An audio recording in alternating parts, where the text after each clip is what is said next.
Hello दोस्तों, स्वागत है आपका कॉमर्स क्लासेस में।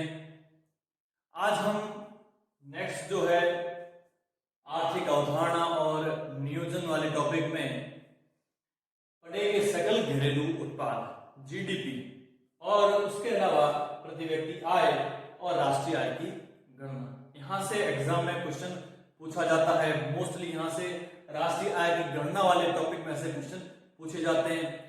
इस वीडियो को आप अंत तक जरूर देखें और जितना हो सके मैक्सिमम इसको शेयर करें, क्योंकि 10th के एग्जाम की डेट काफी नजदीक आ चुकी है और मैं चाहता हूं कि इस वीडियो का लाभ जो है अधिक से अधिक स्टूडेंट को मिल सके। तो इस चैनल को सब्सक्राइब करें, लाइक करें और ज्यादा से ज्यादा शेयर करें। अब देखिए, हम बात करते हैं जीडीपी की, सकल घरेलू उत्पाद। एक वित्त वर्ष के दौरान, हमने वित्त वर्ष की बात पहले भी की थी। वित्त वर्ष का मतलब होता है 1 अप्रैल से 31 मार्च। इस 1 अप्रैल से 31 मार्च के दौरान देश की घरेलू सीमा में, देश की घरेलू सीमा का मतलब हुआ कि भारत के अंदर उत्पादित समस्त अंतिम वस्तु और सेवाएं। अंतिम वस्तु और सेवा की बात हमने पहले भी की थी कि अंतिम वस्तु और सेवा हम किसे कहते हैं? वे वस्तु, वे सेवाएं जो उपभोक्ताओं द्वारा उपभोग की जाएगी, अंतिम रूप से तैयार है उपभोग करने के लिए, उन्हें हम कहते हैं अंतिम वस्तु और सेवाएं। उनके मौद्रिक मूल्य का जो योग है वो कहलाता है सकल घरेलू उत्पाद। यानी जो देश में, एक ही देश की सीमा के भीतर, ऐसा नहीं कि देश की सीमा से बाहर भी जो लोग हमारे भारत के हैं, वे, ऐसा भी होता है कि भारत के ही लोग जो है विदेशों में निवास करते हैं, भारत के कहे जाते हैं, उनकी जो आय होती है वो भी देश की आय में शामिल होता है, लेकिन उसे शुद्ध राष्ट्रीय आय में शामिल किया जाता है। सकल राष्ट्रीय आय की हम बात कर रहे हैं, तो सकल राष्ट्रीय आय की गणना में हम देश की सीमा के अंदर जो आय होती है, देश की सीमा के भीतर जो उत्पादन होता है अंतिम वस्तुओं और सेवाओं का, उनका जो मौद्रिक मूल्य होता है, उसी को हम क्या कहते हैं? सकल घरेलू उत्पाद। अपेक्षा करता हूं कि आपको बहुत अच्छे तरीके से समझ में आ रहा होगा। अगली बात आती है प्रति व्यक्ति आय। प्रति व्यक्ति आय कैसे ज्ञात की जाती है? राष्ट्रीय आय की जो गणना की जाती है, राष्ट्रीय आय के अंदर एक देश की जो राष्ट्रीय आय होगी, उस आय में हम भाग दे देते हैं किसका? जनसंख्या का। उस देश की जितनी भी जनसंख्या है, उस कुल जनसंख्या का यहाँ पर भाग दिया जाएगा, तो प्रत्येक व्यक्ति की राष्ट्रीय आय की गणना हो जाएगी। राष्ट्रीय आय की गणना की विधियां अलग अलग होती हैं। उत्पादन विधि होती है, व्यय विधि होती है, आय विधि होती है। तो ये जो विधियां हैं, गणना की विधियां हैं, ये आपके जो 11th में जाओगे कॉमर्स स्ट्रीम में, तो वहां पर आपको इसे डिटेल में समझने को मिलेगा। और कैसे गणना की जाती है, क्या विधियां होती है, तो वहां पर डिटेल में समझने को मिलेगा। फिलहाल आपके जो 10th के लेवल में है वो यहां तक ही दे रखा है, तो हम अभी उसी को ही चर्चा करते हैं।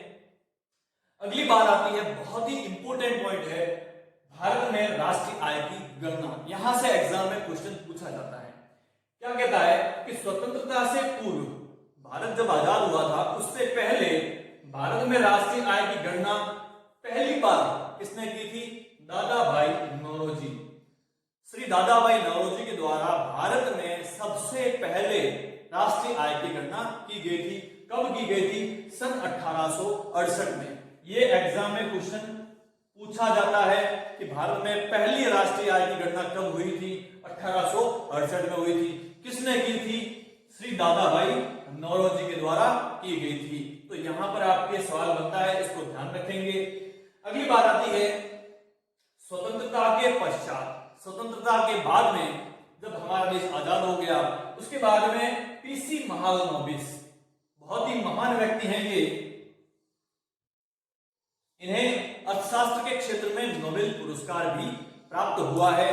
तो ये बहुत ही एक महत्वपूर्ण शख्स के रूप में जाने जाते हैं।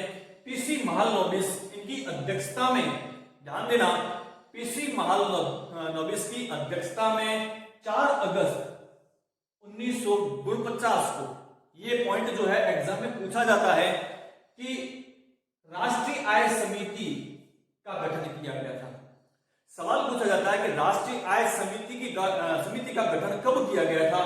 तो उसकी जो डेट है वो है 4 अगस्त 1949। और किसकी अध्यक्षता में किया गया था? पीसी महालनोबिस।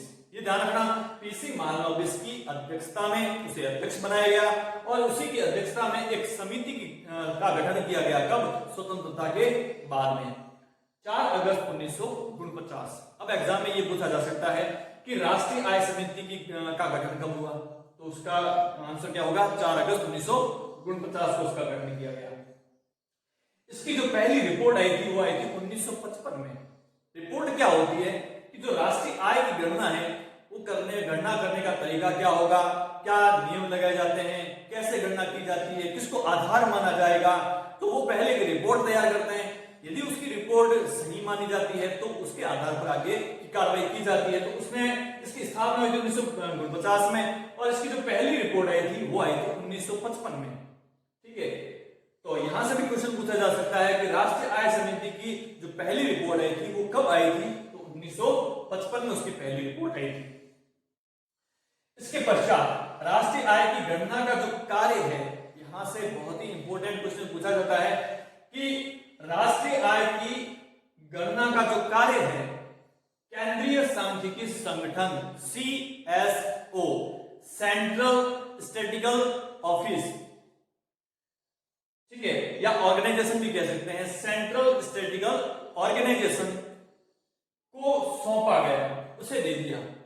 मतलब 1955 में इसकी पहली रिपोर्ट आई और उसके बाद में कब? 1956 को केंद्रीय सांख्यिकी संगठन को राष्ट्रीय आय की गणना का कार्य सौंप दिया गया, जिसे हम शॉर्ट में CSO कहते हैं। अब देखिए, CSO की जो स्थापना हुई थी वो कब हुई थी? 1956 में।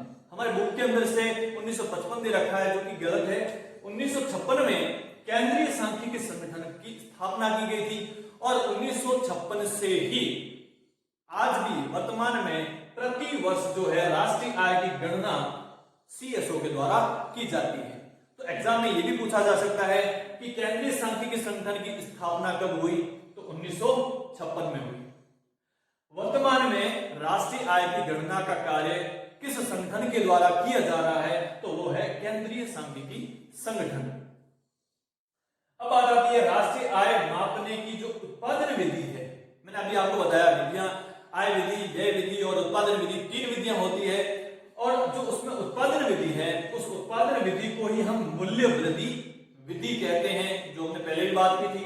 इसी को वृद्धि उत्पाद विधि भी कहा जाता है और इसी को ही मूल उद्योग विधि भी कहा जाता है। तो एग्जाम में यहां से भी क्वेश्चन पूछा जा सकता है कि भाई उत्पादन विधि का अन्य नाम, ठीक है, तो मूल्य वृद्धि विधि, ठीक है, या फिर वृद्धि उत्पाद विधि या मूल उद्योग विधि पूछा जा सकता है।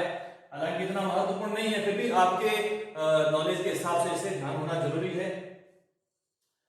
एक सबसे महत्वपूर्ण बात जो एग्जाम में क्वेश्चन पूछा जाता है, आपके टॉपिक के लेवल के हिसाब से आपको पूछा जा सकता है कि भारत में राष्ट्रीय आय की जो गणना होती है उसके लिए आधार वर्ष कौन सा है? वर्तमान में भारत में राष्ट्रीय आय की गणना के लिए जो आधार वर्ष है वो है 2011-12। इससे पहले 2004-5 था, जिससे परिवर्तन करके वर्तमान में 2011-12 को देश की राष्ट्रीय आय की गणना के लिए आधार वर्ष बनाया गया है। तो ये अभी आपको ध्यान रखना है कि यहां से भी एग्जाम में क्वेश्चन पूछा जा सकता है। इसका आप स्क्रीनशॉट ले सकते हैं। मैंने आपको पहले भी बताया है कि यदि आपको ये सारे जो नोट्स है वो हैंड राइटिंग नोट्स आपको चाहिए तो मैं डिस्क्रिप्शन में आपको अपने मोबाइल नंबर दे दूंगा, जहां से आप मेरे को व्हाट्सएप के माध्यम से ये सारे नोट्स आप मेरे से ले सकते हैं। धन्यवाद।